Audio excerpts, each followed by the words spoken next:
Okay, we're back here. We just concluded the 56th Bucyrus Ladies Invitational, and pretty good match. We have with us the runner-up, Charlie Britt. Your first Invitational? My very first, yes. Emily's first Invitational? Yes. So we're going to have a new champion and a new runner-up, regardless of who won or who lost. Yep. You came clean through the winner's bracket. Yep. It's hard to sustain that, though, isn't it? It is. It really is. There was a couple of matches I had where I actually put myself in the hole, kind of like today, and I managed to crawl out. But, yeah, it is hard to stay in the winner's bracket.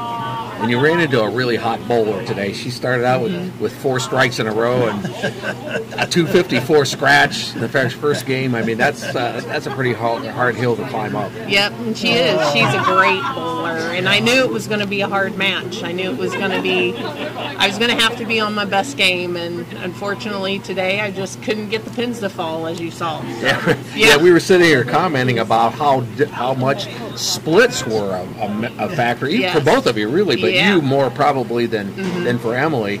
And when you get those, it just makes it a difficult.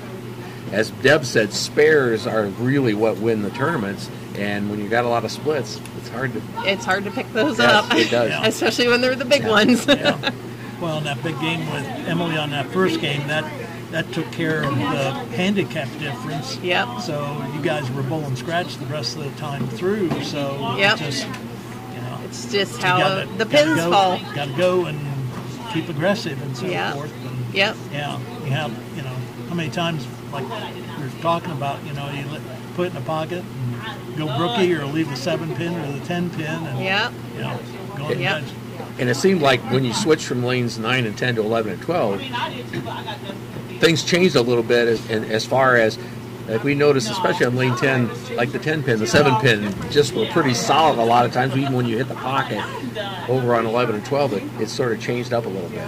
Yeah, I got into my rhythm there at the beginning of the game, but then I lost it, which is something I'm working on. So I'm good at finding it occasionally, but I'm learning. I'm still doing a lot of learning. Think finals jitters was any part of that, or? Oh, sure. Nerves are always a part of it. Knowing you're the only two up there bowling and everybody's watching you. Oh, yeah. And we're even talking about it back here. Yeah. We hope you didn't hear everything we said, because a couple of times we think we jinxed you, perhaps. No. They're blaming me. She can't have an open here, and then you miss a spare, and it's a bad thing for me to have said. But.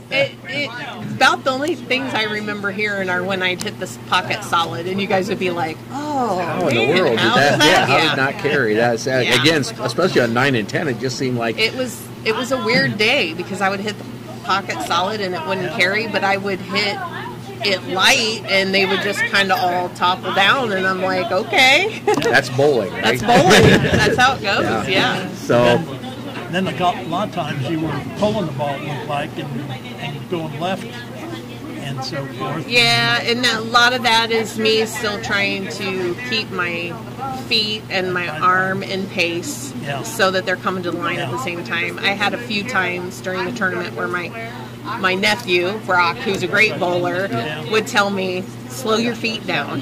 Your feet are getting there before your arm. Okay. Slow down, stupid. Yeah, pretty much. You gotta tell yourself. Pretty much, yep. So you got these, this first time out of the way. Now, anytime in the future, you at least know what the experience is like.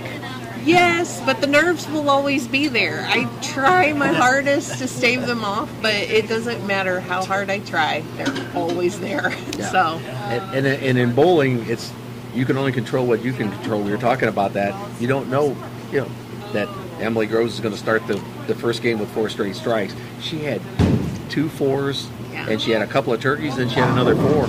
I mean, that's tough. It's tough to compete with that, and I knew she could do it. I mean, I've had good days too, but I usually don't have a bunch of games in a row that are like that. So I knew she had the capability, and I knew it was going to be tough. So, Deb, your analysis. You were in the tournament up until the semifinals, and until unfortunately I had to, That's all right, Charlie. I still love you.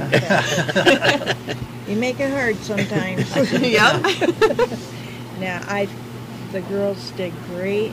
I can't take anything away from them because they deserve to be here. Yes, you yes. know?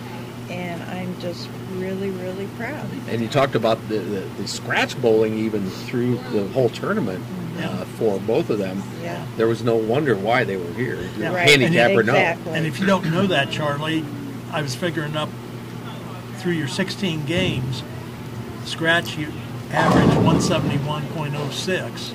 Yeah. And with your handicap, you average 239.06. Yeah. Now, in relationship, Emily had average scratch 196.29 and with handicap 241.29. So you're 2 pins apart on your handicap scores.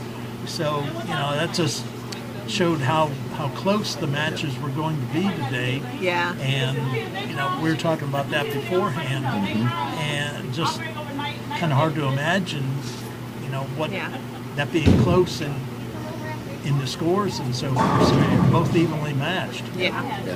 And I'm not disappointed with how I bowled the whole tournament or today. I mean, I'm over what my average says I should be at even today. Yeah. So, I mean, I can't, she bowled better than me today, and that's okay. That's all right. That's how it goes. Yes, it is. Yes, it is. But you're still a runner-up. You still got a trophy. Oh, yeah.